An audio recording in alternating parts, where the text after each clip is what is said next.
Ka-idol at kabayan ako Philippine Army Commanding General, inaprubahan ang pag-activate ng panibagong ATMOS Battalion. Ibig sabihin nito mga kabayan, nangangamoy na naman mga karagdagang ATMOS 2000 para sa Army Artillery Regiment. Philippine Navy sabay na ipinadala sa West Philippine Sea ang dalawang assets nito na merong kakayahan ng anti-submarine warfare. Ito ang kauna-unahang deployment ng pinagsamang barkong pandigma at AW-159 anti-submarine warfare ng Philippine Navy. China, siguradong nag-iingat na rin dahil sa bagong kakayahan ng Pilipinas. Ito ang mga balitang ating pag-uusapan dito lang sa Good News Philippines. Huwag kalimutang i-like ang video, mag-subscribe, mabilis lang ito, promise!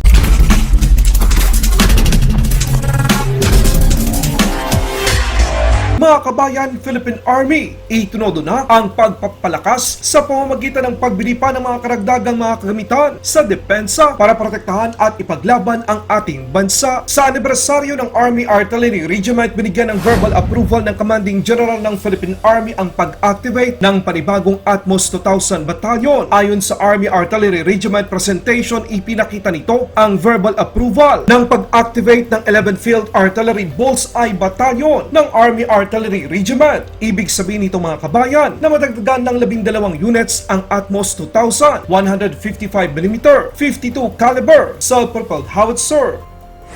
Sir, that's all sir. Maraming sir. Okay, sige. So, yung first recommendation, you can start with that already.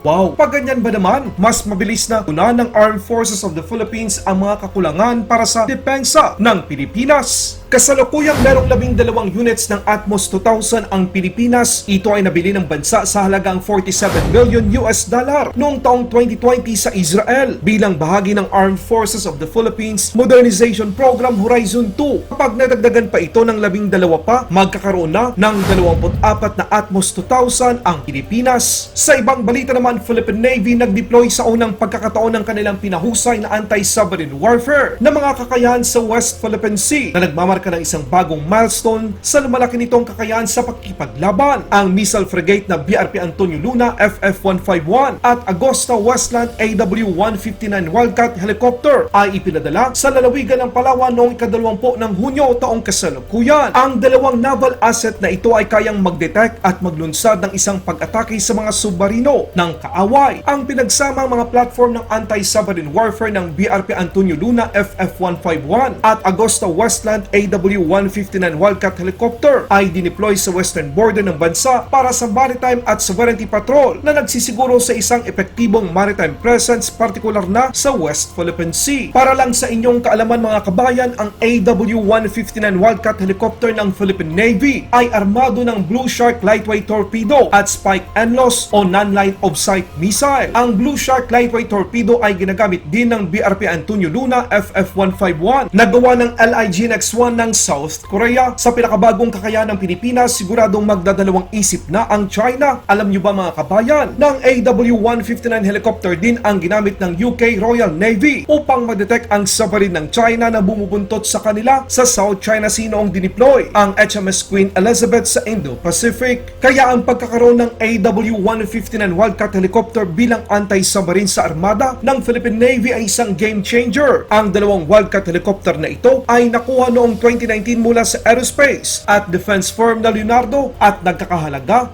ng 5.4 billion peso kasama na ang munition, mga kinakailangang equipment at integrated logistics support. Sa kanilang deployment, ang mga naval asset na ito ay patuloy na nagsisilbing isang kritikal sa pagpigil sa anumang mga kaaway sa rehiyon. Sabi ng Western Command, noong nakarang buwan ipinakita ng Navy ang mga kakayahan ng anti-submarine warfare ng Wildcat sa pamamagitan ng isang demonstrasyon kung saan nasaksihan ito ni Pangulong Marcos Jr. bilang bahagi ng mga aktibidad nito bago ang anibersaryo ng hukbong dagat ng Pilipinas. Maraming salamat. Ang tagahatid ng balita, Good News Philippines. Mabuhay ang mga Pilipino! Mabuhay ang Pilipinas! Laban Pinas!